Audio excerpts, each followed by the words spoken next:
দাঁড়িয়ে। আচ্ছা দেখ, ফোন করে দেখ। আচ্ছা দেখ, ফোন করে দেখ। বসে গেছে তো? সৌনকের জন্য কি হাততালি হবে একটু? আপনারা পরে দেখে নেবেন ওই স্টলে গিয়ে। এখন খালি জানবার জন্যে এই 4টে সাপের কামড়েই মানুষের মৃত্যু হয় আমাদের দেশে। খালি রাজস্থান, গুজরাট ওই এলাকায় অন্য একটা সাপ আছে যার নাম ফুরসা, যে দেখতে চন্দ্রবোড়ার মতো, সেই সাপের কামড়ে ওই এলাকায় এক্সট্রা মৃত্যু হয়। আমাদের এলাকায় এই দুটো ফনাধর সাপ আপনারা দেখেছেন, কেউটে আর গোখরো। এই দুটো সাপের 15 মিলিগ্রাম বিষ যদি রক্তে মেশে, যদি হাসপাতাল না যায়, চিকিৎসা না হয়, তাহলে মৃত্যু অনিবার্য। এইটা হচ্ছে চন্দ্রবোড়া, সবাই জানেন। চন্দ্রবোড়া সাপের 42 মিলিগ্রাম বিষ রক্তে মিশলে যদি চিকিৎসা না হয় মৃত্যু অনিবার্য।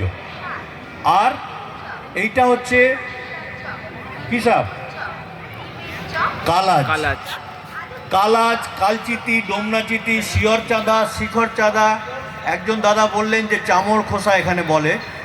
এই সাপটা কেবলমাত্র সন্ধ্যের পরেই বের হয়, দিনের বেলা দেখা যায় না।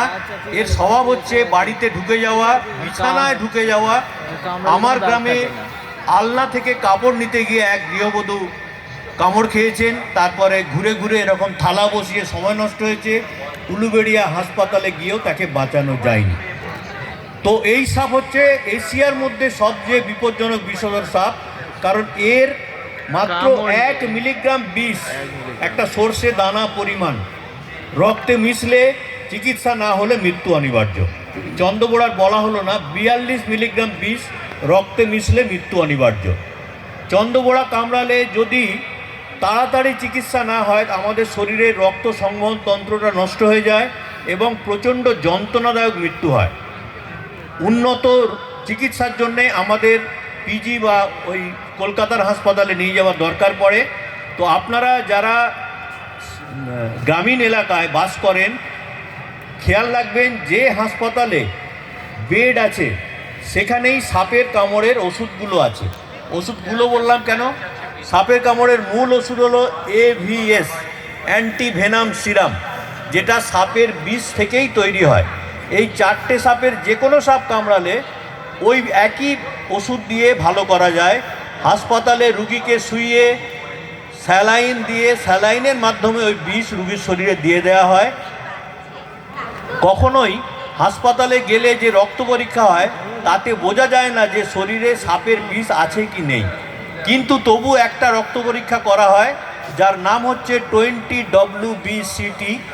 এর কারণ হলো এই চন্দ্রবোড়ার বিষ যদি রক্তে মেশে, তাহলে শরীর থেকে রক্ত টেনে নিয়ে 20 মিনিট একটা ফাইল দাঁড় করিয়ে রাখবে, একটা টেস্ট টিউব। 20 মিনিট পরে টেস্ট টিউবটাকে কাট করে দেখবে ডাক্তাররা, যদি রক্ত জমাট না বাঁধে তাহলে ধরে নেওয়া হয় চন্দ্রবোড়া কামড় খেয়েছে।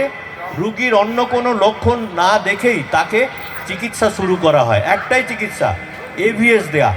এর পাশাপাশি কেউটে, গোখরো আর এই কালার সাপ কামড়ালে আরও 2-3টে ওষুধ লাগে। তার মধ্যে অন্যতম নিওস্টিকবিন আর অ্যাট্রোপিন।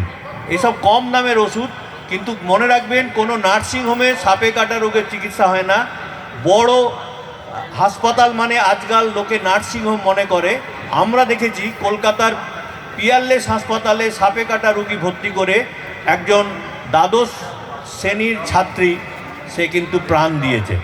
কারণ চিকিৎসা, সাপে কাটার চিকিৎসা সবাই জানে, সব ডাক্তার জানে এমনটা নয়। সরকারি হাসপাতালে যারা চিকিৎসা করার সুযোগ পান তাদের এই অভিজ্ঞতাগুলো থাকে। তাই অভিজ্ঞ ডাক্তার না হলে আপনাদের করণীয় কী? আজকে এখান থেকে ফোন নাম্বার নিতে পারেন, আমাদের স্টল থেকে ফোন নাম্বার নিয়ে রাখবেন। সাপে কামড়ালে সে এখানেই কামড়াক, যেখানেই, ভারতবর্ষের যেখানেই কামড়াক না কেন, সাপে কামড়ানোর সঙ্গে সঙ্গে যত তাড়াতাড়ি পারেন রুগীকে হাসপাতালে পাঠাবেন। সেই রুগীর পূর্ণ বিবরণ সহ আমাদের হোয়াটসঅ্যাপ করলে, কোন হাসপাতালে ভর্তি আছে জানালে আমরা সেখানকার ডাক্তারদের দিয়ে চিকিৎসা করানোর আর্জিগুলো করতে পারি। কারণ একটা বড় হোয়াটসঅ্যাপ গ্রুপ রয়েছে, যে গ্রুপে যে গ্রুপটা গোটা ভারতবর্ষ জুড়ে কাজ করে, যার মধ্যে আমরাও রয়েছি।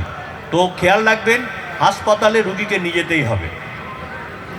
ডাক্তাররা বলছেন সাপে কামড়ানোর 100 মিনিটের মধ্যে যদি 100 ml মানে 10 ভায়াল এবিএস রুগীর শরীরে দেওয়া যায় তাহলে বেঁচে যাওয়ার গ্যারেন্টি 100%। সুতরাং হাসপাতালে যেতেই হবে। তাহলে থালা বসিয়ে সময় নষ্ট করবেন না। তুই থালাটা কি করে বসালি? কোন মন্ত্র দিয়ে থালাটা বসালি বলবি? ও বলছে আমি বলবো না, আসতে টপ করবেন। দাদা একটু একটু এনাকে নিয়ে যান, অসুস্থ লোক। আপনি এত দূরে এসছেন কেন? এই কালাজকে খেয়াল রাখবেন যে কালাজ সাপের 1 মিলিগ্রাম বিষ রক্তে মিশলে বিপদ অনিবার্য। তাই কখনোই অত্যধিক গরম হলেও বিনা মশারিতে মেঝেতে ঘুমাবেন না। গরমের সময় আমাদের হাওড়া জেলা জুড়ে কালাজ সাপ রয়েছে, তাই গরমের সময় মেঝেতে ঘুমোতে হলে অবশ্যই মশারি খাটিয়ে ঘুমাবেন। কালাজ সাপের কামড়ে কোনো জ্বালা যন্ত্রণা হয় না, এটা সবচেয়ে বড় আমাদের বিপদ। কারণ মানুষ ডাক্তারখানা যাওয়ার কথা ভাবে যদি তার কষ্ট হয়, তো কালাজ সাপের কামড়ে কোনো কষ্ট অনুভব করা হয় না। আর কালাজ সাপ কামড়ালে এর দাঁত এতই ছোট, এতই সূক্ষ্ম, আমাদের স্টলে দাঁতের ছবিগুলো দেওয়া আছে, সাইজ লেখা রয়েছে, যে ওই সূক্ষ্ম দাঁতের কামড় যদি শরীরে বসে, মানুষ মশার কামড় ভেবে ভুল করে আর অবহেলা করে। সে সাপ দেখতে পায় না, কারণ এটা কালো রঙের সাপ, অন্ধকারে পালিয়ে গেলে দেখা মুশকিল। সুতরাং এইরকম কালাজ সাপের কামড় খেয়ে বেঘরে প্রাণ গেছে এরকম বহু মানুষ আছে, তার মধ্যে সুন্দরবনে বেশি লোক আছে। তাই আপনার এলাকায় যারা সাপ মারেন তাদেরকে বলবো কখনো সাপ মারবেন না।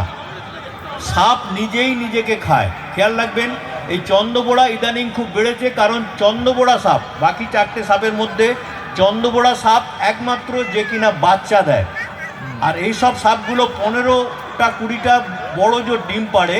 চন্দ্রবোড়া 40 থেকে 60টা পর্যন্ত বাচ্চা মায়ের পেট থেকে বেরিয়ে আসে এবং বেরিয়েই এরা লড়াই করে বাঁচতে চায়। তাই চন্দ্রবোড়া বেঁচে থাকার সুযোগ বেশি পায় এবং সংখ্যায় বেশি হয়।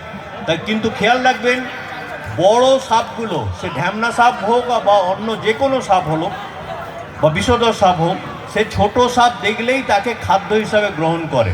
সব সাপই অন্য সাপকে খায়। সুতরাং সাপ মারবেন না। সাপের পাশাপাশি এলাকায় গোসাপ, যাকে আর্গেল বলা হয়, গোয়ার্গেল বলা হয়, তাই তো, গোয়ার্গেল বলা হয়, ওটাকেও মারবেন না, কারণ ওর প্রধান খাদ্যই কিন্তু সাপ। আর পাড়ায় বা এলাকায় নেউল বা রাত্রে যারা বের হয়, ঘাম, পটাশ, এইসব প্রাণীগুলোকে কখনো মারবেন না, বিরক্ত করবেন না, কারণ এরা নিরাপদে আপনাকে বাঁচানোর জন্যে এই সাপগুলো এরাও খাদ্য হিসাবে গ্রহণ করে। খেয়াল রাখবেন, আপনার বাড়িতে যদি কুকুর বেড়াল থাকে তাহলে জানবেন যে আপনি সাপের থেকে বাঁচবার জন্য এক্সট্রা সিকিউরিটি পাচ্ছেন। বাড়ির কুকুর বেড়াল ছাড়া থাকলে সে সাপ ঘরে ঢোকার চেষ্টা করলেই সে কিন্তু চেঁচাবে, বাধা দেবে। তো সুতরাং বাড়িতে কুকুর বেড়াল থাকাটা খুব ভালো জিনিস। তো সাপে কামড়ালে কখনো থালা বসাবেন না। এখানে আমি অনেক কষ্ট দিলাম একে এই ঠান্ডার সময়ে। থালাটা এখন আমি তুলছি, একটা দাগ আপনারা নিশ্চয়ই দেখতে পাচ্ছেন, দেখা যাচ্ছে তো, একটা গোল দাগ। গোল দাগটা হচ্ছে এখানে যে একটুখানি জলীয় পদার্থ লেগেছিল তার দাগ ওখানে দেখা যাচ্ছে। উঠে পড়না এবার হয়ে গেছে তো।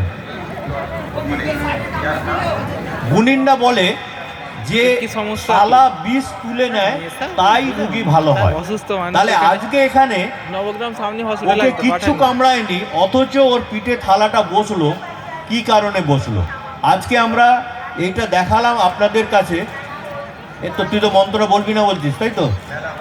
গুণিনগুলো ওরকম বদমাইশ হয়, যদি মন্ত্রতন্ত্র একবার শিখে ফেলে তাহলে কাউকে বলে না।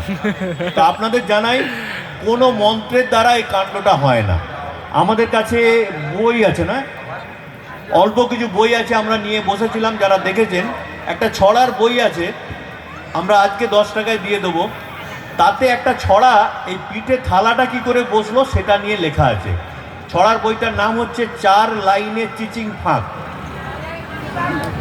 103টে ছড়া আছে প্রতি মুহূর্তে। ছড়ার বইটা প্রতি মুহূর্তে এই বইটা আপনাকে রাস্তা দেখাবে।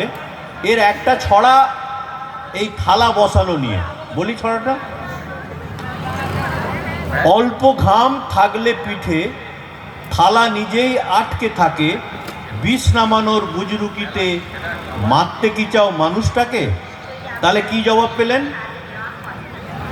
কি জবাব পাওয়া গেল?